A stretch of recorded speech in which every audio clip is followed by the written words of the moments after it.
Hey guys, what's up? So right now you're looking at the Manitowoc 18,000. Um, I put the extension kit in it, not all of it. I only put about 3 sections or so. Reason being, I don't have a lot of room or for the height. Because when you put the extension kit in it, it actually adds it makes it like 12 feet tall, and I don't have the room for that, or the height, I should say. So I only added 3 sections. I put two 40s and a 20, 40 in the jib, a 40 and a 20 in the jib, and a 40 in the boom, which I'll go ahead and show you. Right now it's about 4.5 inches or so from touching my ceiling, so I wouldn't have been able to add anything else. Maybe another 20, but I'm satisfied where it is right now. So basically, this is the dial that I have set up, which I'll be uploading pictures very soon for.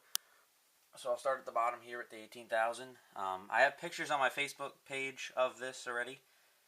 So you're going up, up, up, up, up. Keep going up.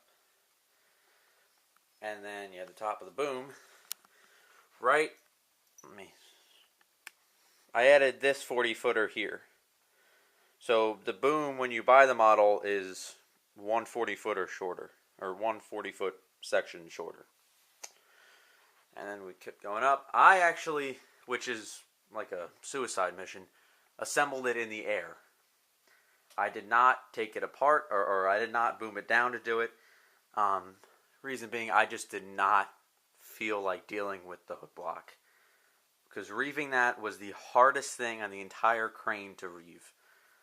The luffing jib, or the luffing struts weren't bad to reeve. They were very easy. The bridle was very easy. It was the stupid hook block, which was the hardest piece. One, because of the drum isn't great, and by that I mean it's not that it doesn't hold it, it's that there's so much string on it, or there was, that it actually started to unravel, and I had a serious problem with that, to where it actually got tangled, and I had to cut like a good 10 feet or good 10, 12 feet of string off of it, which is nothing, because they have, I don't even know how much string they have on that. There's so much. And there's still quite a bit on it, so. And then we keep going up, and then really what I wanted the extension kit for was just to extend the jib, because the one you get with it, it's very, very short. It's not long at all, and it just, I like the look of the longer, I like the look of the taller crane. You know, it's such a big crane, and it wasn't my biggest in height, and I really like it tall looking like this. It looks very nice. I believe of pictures that I've seen, this one's in the same configuration of the 18,000 that was down at the World Trade Center site in New York City. I'm pretty sure, I have a bunch of pictures on my phone of it, and I was looking at them, and I'm almost positive that this configuration is the exact same one that they had down in the city. I could be off by like maybe 120-footer or so, but I don't think so. I think the jib is the same, and so is the boom, of what I could kind of count in the picture. Now, I had actually, Crane Dude 07, or Brandon, asked me if the extension kit fit. Obviously, it fits. I did message him back. I just wanted to also kind of say it in the video, too. So it did fit. It works fairly good. The only problem that I had was, being the extension kit was the brass sections, and the new crane is the die cast. It's not that any of them were different in size, per se, because I believe what TWH did was basically, when they remade the model, they literally just remade it and just used a different type of material. The sizes, all the dimensions were identical of what I could see from the extension kit. But being the extension kit is brass and the new model's die cast, the brass pieces were slightly twisted here and there. Not too bad, but a little bit, to a point where you had to work on it and kind of squeeze it in. So right here, as you can see, those silver screws are the ones that are from the extension kit, because the new ones are painted red. I might just end up painting them put a little dab of red on them. So I added this 20 here, and then this 40. Putting it together in the air was absolutely ridiculous. I had to have 2 other people help me. Very, very difficult to do, because there's so much that you have to hold and look at and watch. I had to make sure that the luffing struts didn't come undone, and or the reeving up there didn't have to come undone. It was all loose, and I thought it was coming undone, but fortunately it stayed the way it was. And to actually do the boom was harder than the jib, being that I had to I have one of my family members actually hold the jib and the struts and all of that, which was the heaviest part, because just to add this one 40-foot section here. And I actually had a problem to where I kind of forgot that this part of the boom wasn't going to be held by anything, and it actually fell forward. Fortunately, it didn't break anything, and it was easy to come back up, and everything was fixed. Nothing came unreeved. Well, the hook block jumped a couple sheaves, but I was able to just kind of put them back easily. So my recommendation, if you do get the new 18,000 and you want to put the extension kit in, and you haven't done it before, if you have the help, it's probably easier not to boom it down. If you're used to reeving hook blocks, which it's not that I'm not used to it, it's more that the way the 18,000 is up here, if it would focus on it.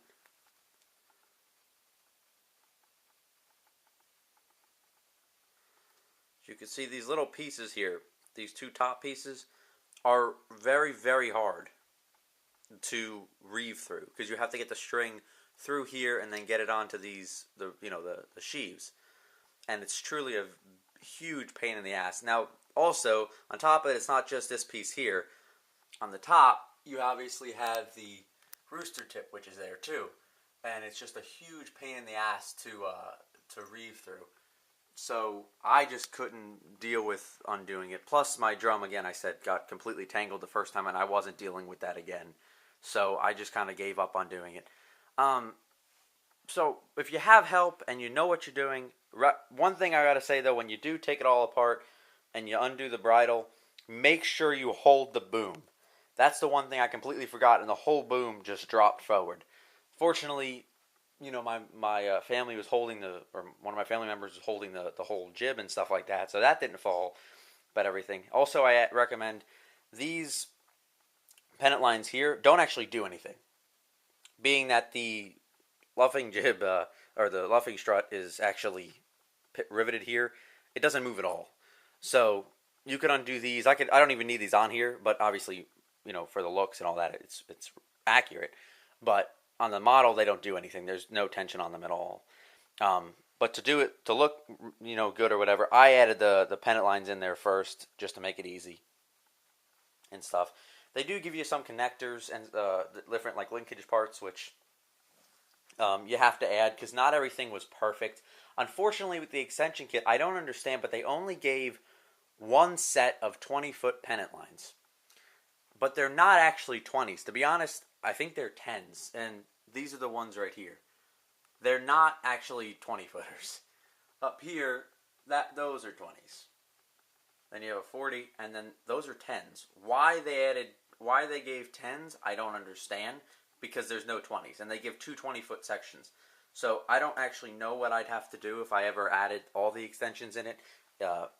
For these pennant lines, because to be honest, they don't have them, and I don't understand why that's like that. But it's something that I'd have to kind of deal with if I ever did put it all together. But for right now, it works.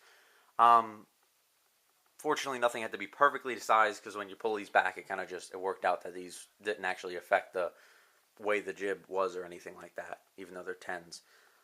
And they fit fine. Everything works out fine. The one thing I recommend, too, before you start putting it together in the air, one thing I did, because I watched an unboxing previous one, before mine, obviously, a guy that unboxed it, and he said that when he put it together, or after the unboxing or whatever, when he put it together, TWH put so much paint, which is nice, because it never really chips, but they put so much paint on the pennant lines that the screws don't actually go in without some work. So I sat for like an hour and made up all the pennant lines that I was going to use, put all the linkage pieces together, screwed them all in, and even if I wasn't screwing it in at that time, I put a screw through it, twisted it around a few times to loosen up the paint, which definitely saved me a lot of time and stress in the long run when I started putting it all together. Putting it together in the air, again, I was going to say, it's not impossible, obviously, because, I did it. But it is difficult. It definitely is difficult. And you could never, ever do it alone. There's no way in hell you could do it alone. The only way you could put this together alone is honestly booming it down and then doing all of that. But it would be a hell of a hassle to do it with all the the string and all that. It definitely gets tangled very easily. The hook block jump sheaves pretty quick and stuff, so it's different things. But it really is an unbelievable model. It's definitely my favorite model. It's beautiful. I love it, and I'm very pleased with the model, and I'm very very happy that I got the extension kit because it definitely looks nicer, taller, because it's a big crane, and I like it to be my biggest one, and it is. So very very nice model. As you can see, it kind of dominates every other model down there. New dial pictures will be up soon. I just haven't sat down and edited anything, so this coming week I'll be doing a lot of that and hopefully uploading some videos for you guys. What else? That's really it. Putting these together, another thing I recommend when you put them together is scrape some of the paint off where the screws are. Run a screw through there a couple times first to try to make sure there's not a lot of paint, and then also scrape on the insides of it, which are in here. Yeah, there we go. In here, scrape some of the paint off, so then they just kind of go together a little easier. I did have to twist them around a little bit. Actually, the jib, the 40-footer and the 20-foot piece section I put in there went in okay. They actually were fairly straight, kind of, because to be honest, it actually is a little bit crooked. You can't really tell in the camera, but it kind of leans that way a little bit to the right. The 40-foot section that I put in the boom, though, was actually slightly twisted on top here, to where I had to actually kind of bend it in and bend some of the little pieces in here, and scrape the paint off and stuff like that to get them to fit. But now it fits and it works fine. One thing the only problem that I had that isn't really fixable is right up here. The little linkage piece where the screw goes is actually broken. Now, it's not the brass section that broke. It's actually the die-cast piece that came with the crane broke. But fortunately, it's not a lot of stress on that particular piece, so it works fine. And I don't think there's any problem with it ever falling. But otherwise, so only problem I had, the new crane is really nice. The die-cast boom is ridiculously straight. And putting it together is, fairly easy as long as you have some patience with the string and all that. Or reeving it, everything. The reeving part is the only part that would frustrate the hell out of you, and it did to me.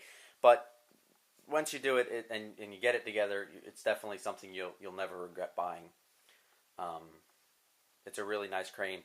If you want to get one, I get it now. I'm pretty sure diecastmodels.co is out of them. That's where I got mine. I'm pretty sure they're out of them right now. They're out of stock, and they're not getting the back end. TWH1 is closed, unfortunately. And they only made 300 of these. So if you got to get one, I'd buy it on eBay or something. But they're asking like $9.50 for them now, which really isn't unreasonable because there's such a limited edition, limited quantity of them. Plus, there is TWH isn't around anymore, so there's not going to be another revised model of it. So, but otherwise, guys, sorry for the length of the video, but I really wanted to make this video to show everybody how the extension kit looks in the model. And that it does work, and if you have the old 18,000 model with the old extension kit, and you want to get a new model, a new 18,000, the extension kit will fit. As long as your extension kit's not all screwed up, it will fit with a little twisting and tweaking of the pieces. It will absolutely fit. So, and it looks great. So thanks a lot, guys, for watching. Please like my Facebook page.